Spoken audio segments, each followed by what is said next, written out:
Welcome back to the Hidden Wisdom Academy podcast, your NEET 2026 biology companion, built for learners who want to study smarter, not harder. I am your host, and today is day 12 of our 30-day Biology Domination Crash Course. This is a revision day, which means no passive teaching. Today, I am going to challenge you. I will fire active recall questions at you. I want you to answer in your head before I reveal. This format, where you actively retrieve information, is scientifically proven to be 3 times more effective than rereading your notes. So whether you are commuting, eating, or lying in bed, stay focused for the next 20 minutes. We are covering 5 chapters today: anatomy of flowering plants, structural organization in animals with a focus on the frog, cell, the unit of life, biomolecules, and cell cycle and cell division. Let us begin. Day 7, anatomy of flowering plants. I want you to visualize a cross-section of a dicot stem right now. Close your eyes if you can. Picture the layers from outside to inside.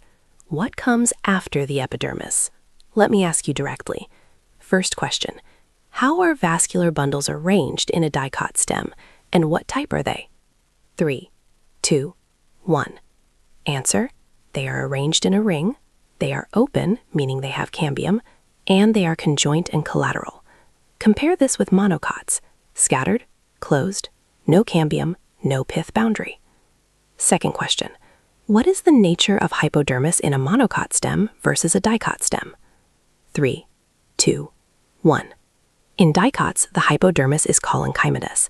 In monocots, it is sclerenchymatous. That single word swap has appeared in NEET MCQs.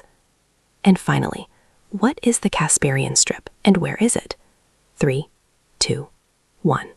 It is a band of suberin found in the cell walls of the endodermis, and its job is to prevent the apoplastic movement of water and minerals. It forces everything through the symplast. If you answered all 3 clearly and confidently, anatomy of flowering plants is sealed. If you hesitated, go back to your NCERT diagrams tonight. Day 8, structural organization in animals. And today we go deep on the frog, the new addition to the NEET 2026 syllabus. I am going to give you 5 rapid-fire statements about the frog. After each one, I want you to confirm whether you already knew it or whether it is new information. Ready? 1. The frog has a 3-chambered heart, 2 atria, and 1 ventricle. Amphibians do not have the 4-chambered heart that mammals and birds have. 2. The frog breathes through 3 mechanisms: pulmonary respiration through lungs, cutaneous respiration through its moist skin, and buccopharyngeal respiration through the lining of its mouth. 3. The frog has a tympanum for hearing, but no pinna.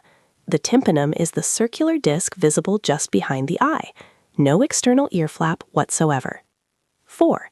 In male frogs, the excretory and reproductive systems share a common duct, making it a urinogenital system. In females, these are separate. 5. The cloaca is a common chamber that serves as the exit point for the digestive, excretory, and reproductive systems simultaneously. This is a direct NEET fact. How many of those did you already know, versus how many surprised you? Be honest with yourself. That gap is exactly what you need to revise tonight. Day 9, cell, the unit of life. We are doing a true or false round. I will say a statement. You say true or false in your head before I reveal. No cheating. Statement 1. Prokaryotes have mitochondria. False. Prokaryotes have no membrane-bound organelles whatsoever. No mitochondria, no nucleus, no Golgi, no ER. They do have ribozymes, but 70S, not 80S. Statement 2. 70S ribozymes are found inside chloroplasts of eukaryotic cells. True. And this is a NEET favorite. Both mitochondria and chloroplasts have their own 70S ribozymes, which is evidence for the endosymbiotic theory of their origin. Statement 3. The fluid mosaic model of the cell membrane was proposed by Singer and Nicholson. True. In 1972.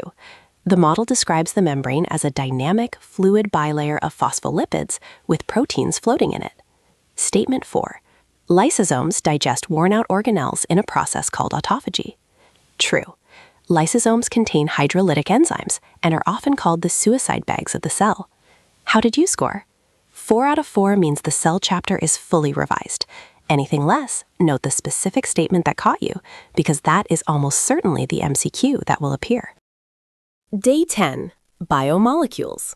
This chapter is a gold mine for NEET setters because the concepts are precise and the traps are subtle. 4 questions. Answer before I reveal. Question 1. What type of bond holds the 2 complementary strands of the DNA double helix together? Hydrogen bonds, not covalent, not ionic. The phosphodiester bonds are in the backbone, but the strands themselves are held by hydrogen bonds between base pairs. Adenine-thymine has 2 hydrogen bonds. Guanine-cytosine has 3. Question 2. What does a low Km value for an enzyme indicate? High affinity for the substrate. The enzyme does not need much substrate to reach half of its maximum velocity. High Km is low affinity. Question 3. Ribozymes. What are they made of? RNA, not protein. Ribozymes are catalytic RNA molecules. This directly challenges the old assumption that all enzymes are proteins. Question 4. If a competitive inhibitor is added to an enzymatic reaction, what happens to the Km value? It increases. The inhibitor competes with the substrate for the active site, reducing apparent affinity, which raises Km. The Vmax stays the same with excess substrate. 4 questions. If you got all 4, Biomolecules is done. If Km confused you, draw the curve from memory right now. The visual will make it permanent. Day 11, Cell Cycle and Cell Division. One of the most MCQ-dense chapters in the entire NEET biology syllabus. 5 questions, no peeking. Answer every single one before I reveal. Question 1. What is the longest phase of mitosis? Prophase. Not interphase. Interphase is the longest phase of the entire cell cycle, but within mitosis itself, prophase is the longest. That distinction is a direct NEET trap that has fooled thousands of students. Question 2. Colchicine. At which stage does it arrest cell division, and why?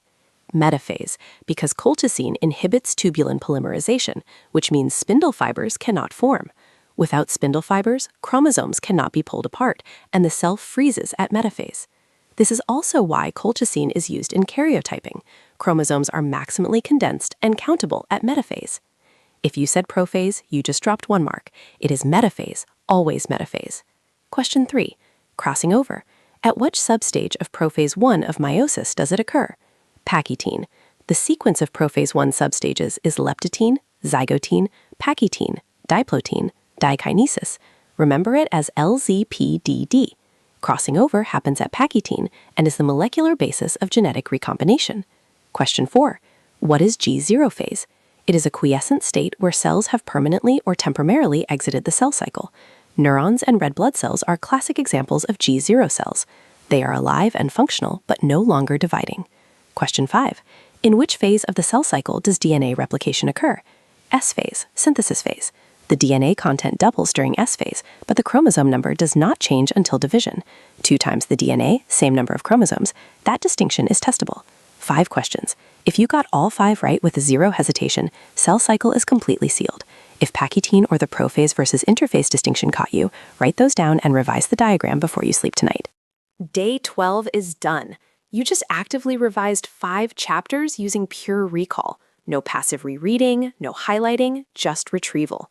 That is the highest leverage study method available to you right now. Here is your action plan for tonight. Take a blank piece of paper. Write down the 5 chapter names we covered today. Under each one, write 3 facts from memory. No notes, no phone. Whatever you cannot write is your revision target before you sleep. If you were listening to this podcast while commuting, do it the moment you sit down. Consistency over perfection.